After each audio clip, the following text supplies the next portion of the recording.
warahmatullahi wabarakatuh. Alhamdulillah rabbil alamin. Wa bihi nasta'inu ala umuri dunya waddin. Wassalatu wassalamu ala asyrafil anbiya'i wal mursalin Nabiyyina Muhammadin wa ala alihi wa ashabihi wa man tabi'ahum bi ihsanin ila yaumiddin. Amma ba'd, faqala ta'ala ya ayyuhalladzina amanu taqullaha haqqa tuqatih wa la tamutunna illa wa antum muslimun. Subhanaka la ilma lana illa ma 'allamtana innaka antal alimul hakim. Rabbi shrah li sadri wa yassir li amri wahlul 'uqdatam min lisani yafqahu qawli. Allahumma la sahla illa ma ja'altahu sahla wa anta taj'alul hazna idza syi'ta sahla. Allahumma anfa'na bima 'allamtana wa 'allimna ma yanfa'una wa zidna ilman ya karim. Ada sekalian yang kami muliakan, bapak-bapak juga ibu-ibu, semoga Allah Subhanahu wa taala senantiasa merahmati kita. Alhamdulillah, bersyukur kita kepada Allah Subhanahu wa taala atas segala kenikmatan yang Allah berikan dan limpahkan kepada kita, sehingga pada malam hari ini kita dapat menunaikan ibadah sholat maghrib dengan berjamaah di Masjid Islamic Center Pusalam ini, dan kita lanjutkan dengan duduk bersama bermajelis untuk mengkaji ilmu-ilmu dalam agama Islam, terutama ilmu yang berkaitan dengan bagaimana tata cara ibadah kita kepada Allah Subhanahu wa taala. Semoga ini menjadi salah satu bentuk ikhtiar kita dalam berusaha menjadi hamba yang Allah Subhanahu wa taala inginkan kebaikan pada dirinya. Sebagaimana Allah Subhanahu wa taala atau Nabi sallallahu alaihi wasallam bersabda, "Man yuridillahu bihi khairan yufaqihu fid din." Barang siapa yang Allah inginkan kebaikan pada dirinya, maka dia akan dijadikan sebagai seorang yang memahami agamanya. Insyaallah kita akan melanjutkan bahasan kita pada kitab Matan Al-Ghayah wa Taqrib, atau yang lebih dikenal dengan Matan Abi Syuja'. Abu Syuja' adalah kunyah dari beliau Al-Imam Al-Allamah Ahmad bin Husain bin Ahmad Al-Asfahani Asy-Syafi'i rahimahullahu ta'ala rahmatan wasi'ah.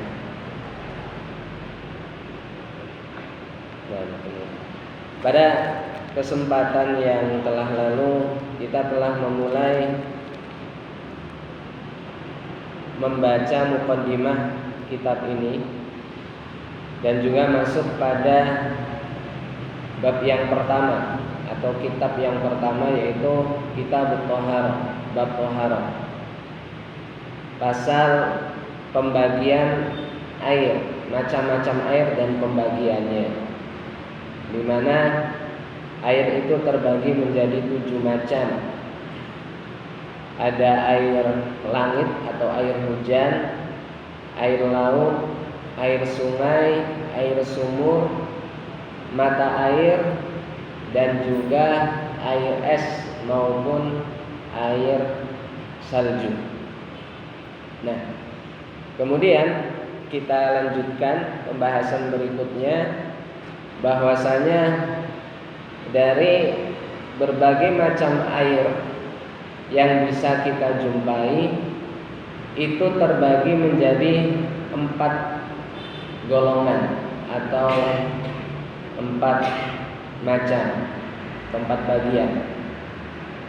Beliau mengatakan, qala al-Imam Al-Allamah Abu Syuja' rahimahullah, "Tsumma al-miyahu 'ala 4 aqsam." Kemudian air itu terbagi menjadi 4 bagian.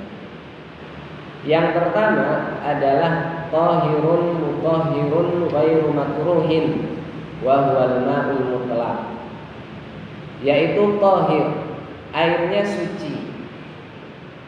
Kriteria air suci berarti kalau air tersebut membasahi tempat atau pakaian, maka tidak masalah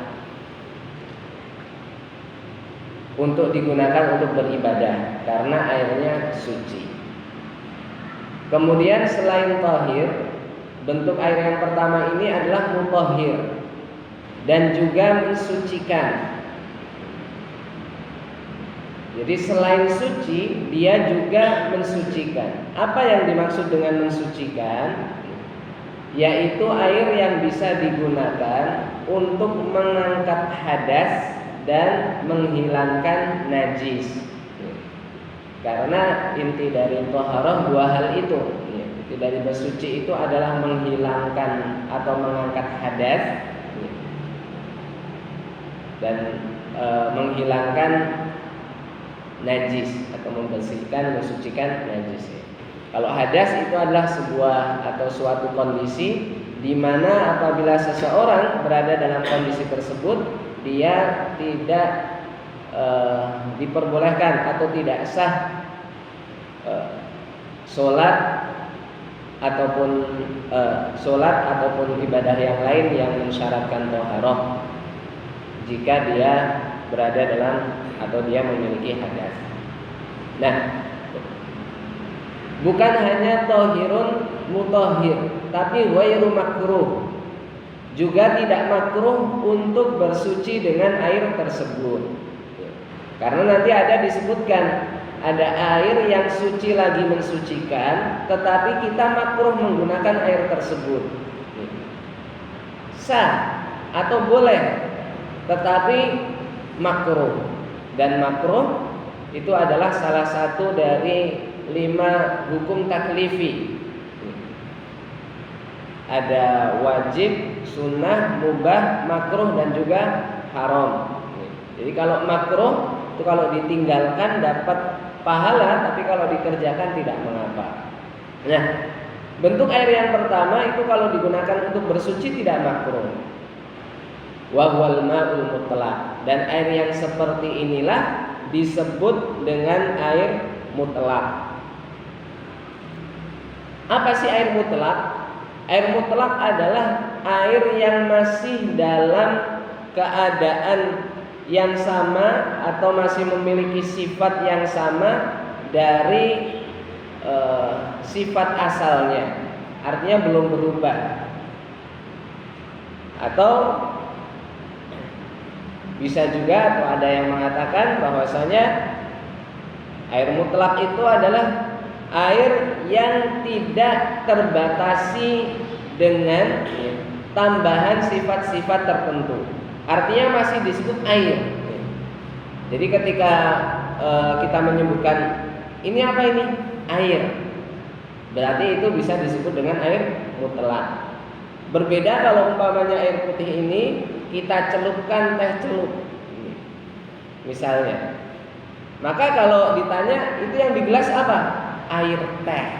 Jadi sudah bukan air lagi, tapi sudah ditambahkan bentuk sifat lain dari air tersebut. Jadi sudah bukan air mutlak lagi. Namun selama dia masih menjadi air mutlak, air secara umum, maka itu bisa digunakan untuk bersuci. Jadi kalau kita nemu air apa saja, tidak ada tambahan yang lain kecuali tambahan berupa keterangan dari 7 macam air tersebut. Air apa itu? Air laut. Air apa itu? Air sungai. Air apa itu? Air hujan misalnya, maka itu boleh digunakan untuk bersuci.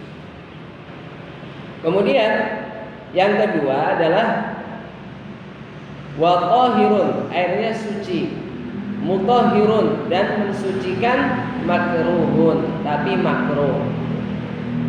Jadi kalau digunakan untuk bersuci boleh, sah.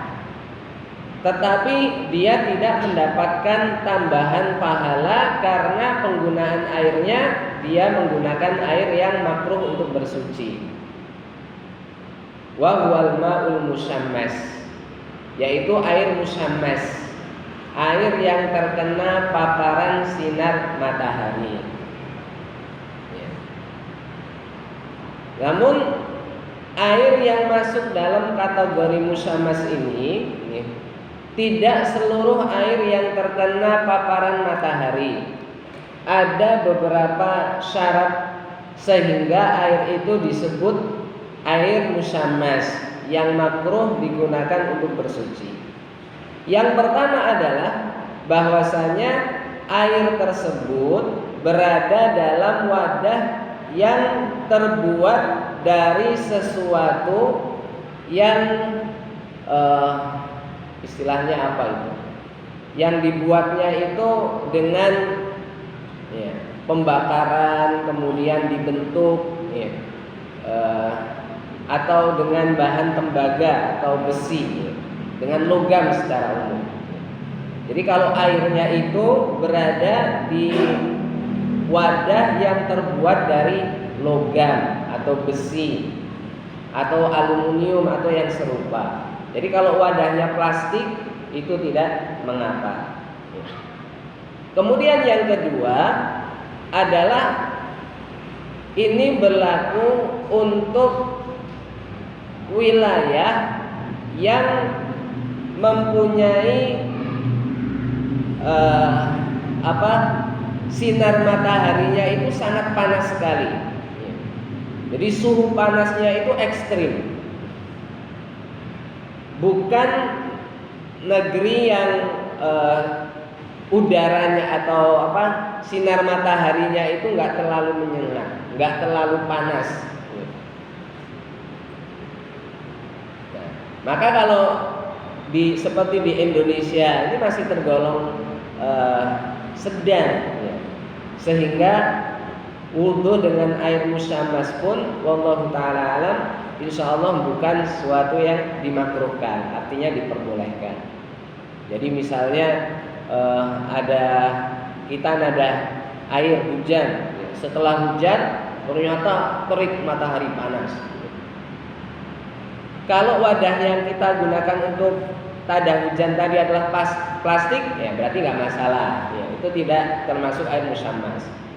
Atau panas mataharinya itu nggak terlalu menyengat, nggak terlalu yang sangat terik sekali, yang sampai kalau keluar sebentar saja rasanya pusing. Maka dua syarat ini yang kemudian menjadikan air musyammas itu makruh digunakan untuk berwudu. Dan hukum makruh untuk bersuci atau hukum makruh dalam bersuci menggunakan air musyammas ini juga bukan sesuatu yang para ulama dari madhab Syafi'iyah itu satu pendapat. Artinya ada pula yang menyebutkan bahwasanya air musyammas itu secara mutlak tidak dimakruhkan. Artinya tidak mengapa, tidak makruh. Adapun yang berpendapat makruh itu adalah karena berdasarkan atau ada sebuah riwayat dari Nabi Shallallahu Alaihi Wasallam bahwasanya beliau bersabda memberi atau melarang Aisyah untuk bersuci dengan air musyammas dengan menyebutkan innahu yuwarisul baros, ya. Itu bisa menyebabkan efek pada kulit, ya. Jadi merusak warna kulit, nanti jadi belang-belang misalnya. Karena itu kemudian muncullah dua syarat tadi, yaitu air tersebut berada dalam wadah besi, kemudian terkena paparan mataharinya itu di wilayah yang suhu mataharinya itu sangat panas. Karena biasanya air yang berada dalam keadaan seperti itu, ya, kalau terkena kulit bisa memunculkan flek. sehingga dimakruhkan. Namun kalau ada orang yang berwudu dengan air tersebut ya, secara keabsahan dari wudunya maka tidak mengapa. Ini bentuk air yang kedua. Kemudian air yang ketiga itu adalah air yang tohir, dia suci. Artinya kalau kena badan kita, baju kita, ataupun berada di tempat ibadah kita, itu nggak harus dicuci, nggak harus dibersihkan, karena air tersebut suci. Hanya saja air tersebut tidak boleh digunakan untuk bersuci, tidak sah digunakan untuk berwudu. Karenanya disebut dengan tahirun ghairu mutahhirin, air yang suci tetapi tidak mensucikan.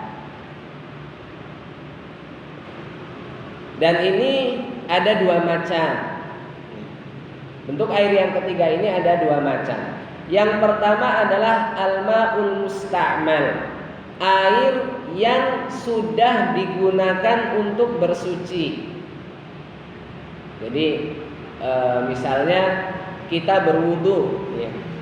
Kita berwudu, kemudian di bawah tempat kita berwudu itu dikasih tadah, ya.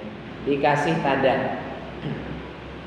Maka air bekas dari wudu tersebut suci, tetapi nggak bisa digunakan untuk bersuci lagi.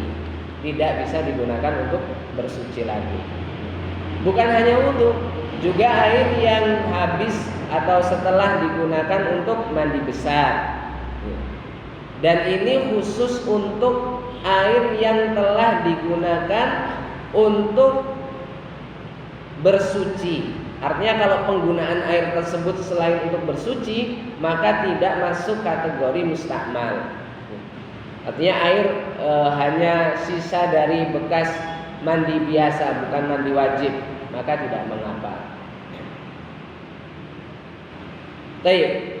Kemudian yang tidak diperbolehkan untuk bersuci juga, meskipun air tersebut adalah air yang suci, adalah wal mutaghayyiru bima khalaqahu minat tahirat, yaitu air yang telah bercampur dengan benda-benda atau hal-hal yang suci yang lainnya.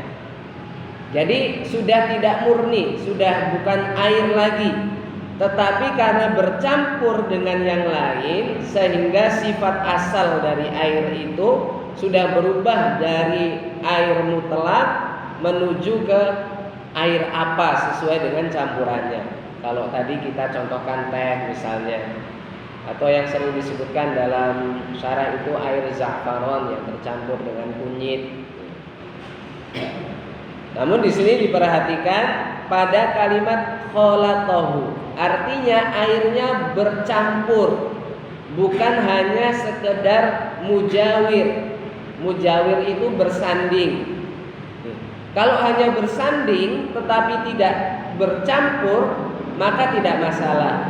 Seperti misalnya air dengan minyak. Air dengan minyak itu kan dia tidak jadi satu, bergabung itu tidak. Jadi masih bisa dipisahkan.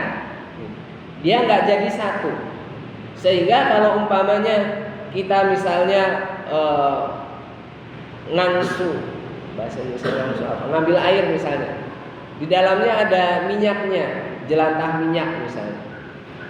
Kemudian kita nggak tahu. Lalu setelah itu kita nuang air.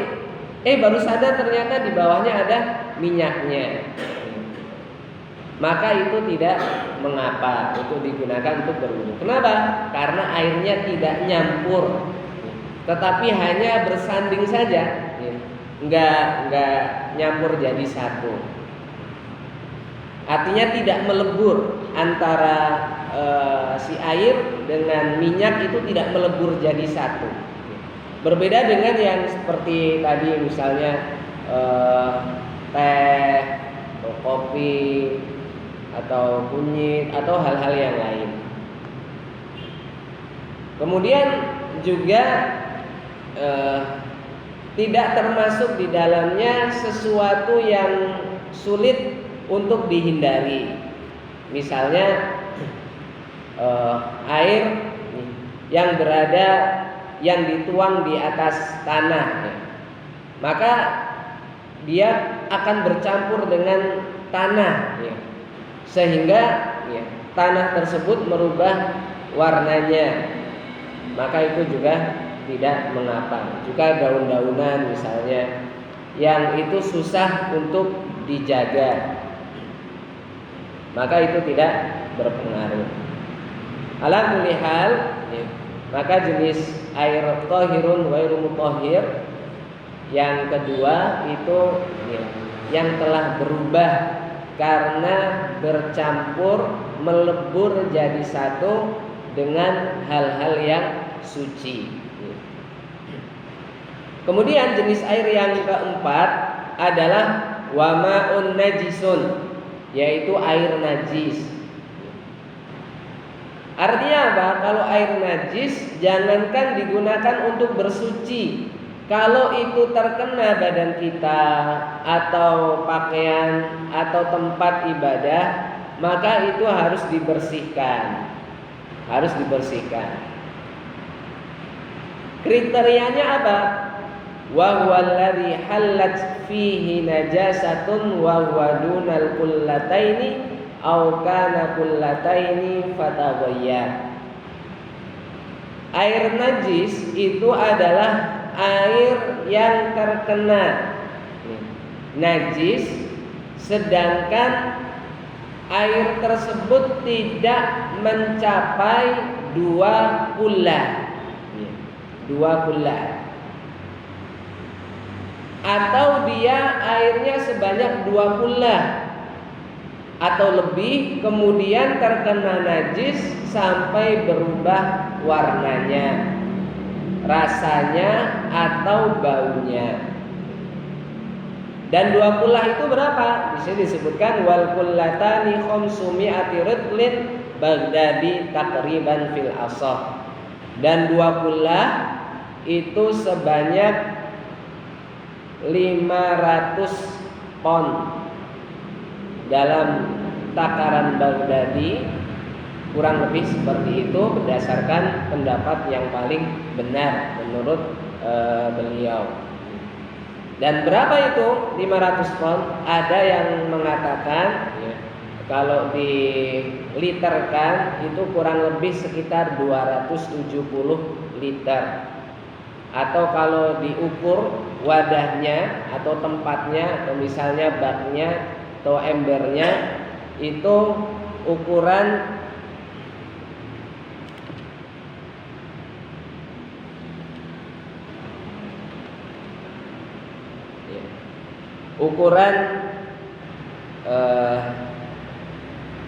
satu dirok lebih 1/4. Kalau 1 dirok kurang lebih antara 46 cm. Atau ada ya, sebenarnya berbeda-beda.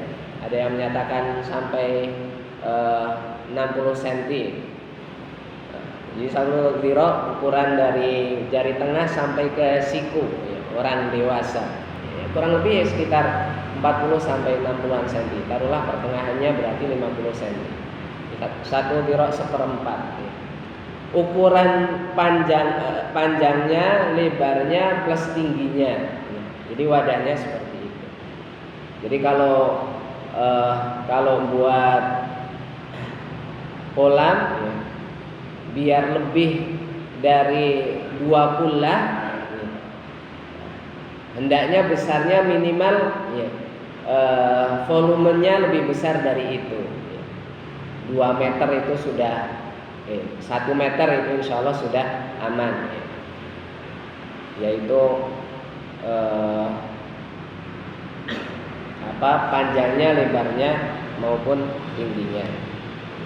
Nah, maka kalau airnya itu lebih sedikit dari 2 kullah tadi, ada yang mengatakan sekitar 270 liter, kemudian dia terkena najis, maka keseluruhan dari air tersebut menjadi najis, sehingga tidak bisa digunakan untuk bersuci. Jadi harus dibuang atau dimanfaatkan dengan yang lain, misalnya buat penyiram tanaman dan yang lain sebagainya. Dan jangan digunakan untuk membersihkan rumah, ya, buat ngepel misalnya, karena itu air najis. Ya. Namun kalau kecipretan atau terkena najis, airnya itu 2 kulah atau lebih, maka najis yang mengenai air tersebut tidak berpengaruh sampai air yang banyak tadi berubah salah satu dari sifatnya, warnanya, rasanya, atau baunya. Jadi misalnya kita pakai air sumur juga belum tentu rasanya itu tawar, mungkin kadang ada asin-asinnya atau kadang ada sedikit manis-manisnya. Maka itu air yang termasuk air mutlak. Kemudian terkena najis, ya. Terkena najis, ya, bisa jadi mungkin anak kita, ya, mandi masuk, ya, ke embernya, ya, kemudian bilang buang air misalnya di dalamnya, kemudian warnanya berubah menjadi agak lebih ke kuning-kuningan, yang bisa kita bedakan antara sebelum dan sesudahnya, maka itu menjadi najis. Tetapi kalau tidak berubah, ya, misalnya di kolam renang, kalau kolam renang itu jelas, ya, lebih dari 2 kulah, ya, kolam renang yang lebar. Kemudian ada orang yang kurang beradab, ya, misalnya buang air di situ. Selama tidak ada perubahan baik dari rasa, warna maupun bau, maka tidak masalah berwudu dengan menggunakan air tersebut. Wallahu ta'ala. Baik. Jadi kembali kita ulangi bahwasanya air itu ada 4 jenis. Yang pertama suci lagi mensucikan tanpa makruh, yaitu air mutlak. Kemudian suci dan mensucikan tetapi makruh, yaitu air musyammas, air yang terkena paparan matahari. Kemudian yang ketiga, air yang suci tetapi tidak mensucikan, yaitu air mustakmal, air yang bekas dipakai untuk bersuci, dan juga air yang berubah warnanya, rasanya maupun baunya karena tercampur dengan benda-benda atau hal-hal yang suci. Bukannya tidak harus benda, terkadang benda cair juga, terkadang yang cair juga. Kemudian yang keempat adalah air najis, yaitu air yang di bawah 2 kulah dan tercampur atau terkena najis, ataupun air yang lebih dari 2 kulah terkena najis kemudian berubah salah satu dari 3 sifatnya, baik rasa, bau maupun warnanya. Kalau sungai warnanya coklat gimana? Kalau itu tercampur dengan tanah yang susah untuk dihindari, maka insya Allah tidak mengapa. Jadi kalau ada sungai airnya hitam, nggak jernih putih, itu insya Allah tetap tidak mengapa berwudu di dalamnya. Kemudian pembahasan yang selanjutnya masih dalam bab tentang thaharah, itu pembahasan tentang benda-benda yang najis dan cara mensucikannya. Faslun, pasal al-a'yanul mutanajjisah wa ma yabduru minha. Benda-benda yang najis dan bagaimana menjadikannya suci. Beliau mengatakan wa juludul maitati tathuru bittibal, dan kulit kulit dari bangkai binatang itu menjadi suci dengan disamak. Jadi kalau bangkai itu hukumnya adalah najis, sebagaimana firman Allah Subhanahu wa taala, "Hurrimat 'alaikumul maitatu." Diharamkan atas kalian bangkai. Dan sesuatu yang diharamkan padahal dia bukan sesuatu yang mulia, ataupun bukan karena adanya bahaya dalam memakannya, tetapi itu diharamkan, menunjukkan bahwasanya hal tersebut adalah najis. Disebutkan dalam Kifayatul Akhyar. Maka bangkai binatang itu najis, kecuali binatang yang tidak ada darah yang mengalir di dalamnya, seperti serangga-serangga, maka itu tidak masalah. Semut, nyamuk, itu nggak ada aliran darahnya. Maka kalau di tempat sholat kita ada semut mati, atau misalnya ada kupu-kupu, ada laron, insya Allah tidak mengapa. Tetapi bangkai-bangkai yang lain harus dibersihkan. Nah, adapun kulit-kulit dari bangkai itu bisa dimanfaatkan dengan cara disamak. Ya, ini sebuah proses yang mungkin ahlinya itu mengetahui.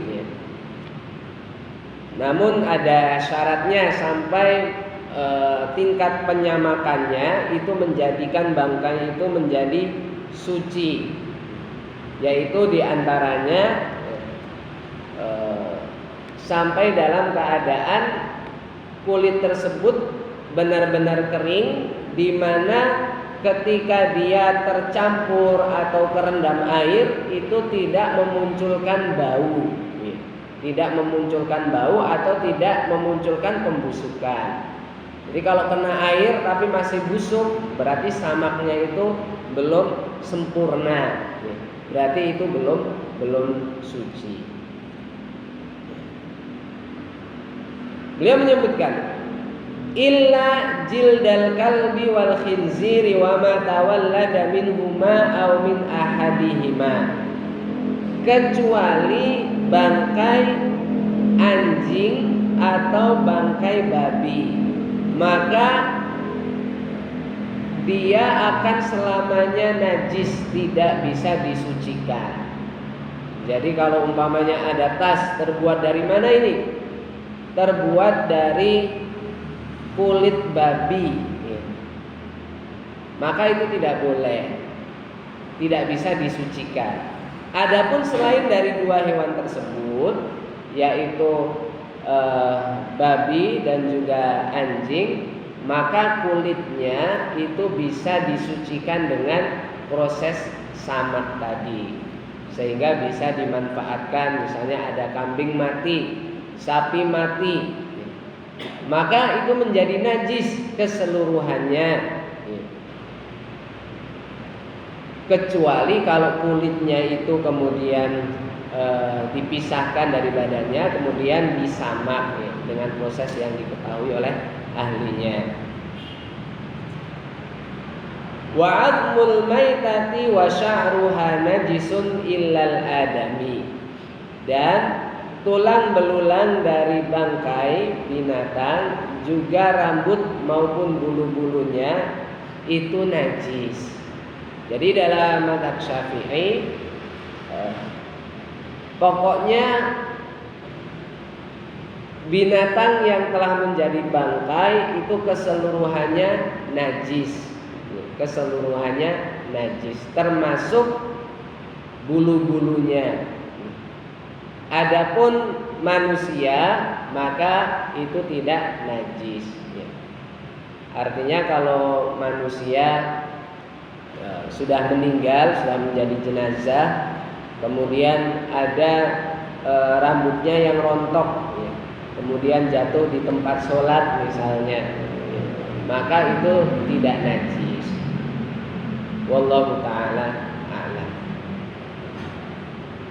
Kemudian bab yang berikutnya adalah bahasan tentang ma yahrumu isti'maluhu minal awani wa ma yajuz. Apa yang diperbolehkan dan yang tidak diperbolehkan dalam penggunaan perabot atau bejana-bejana atau perabotan secara umum yang buat makan, minum, memasak.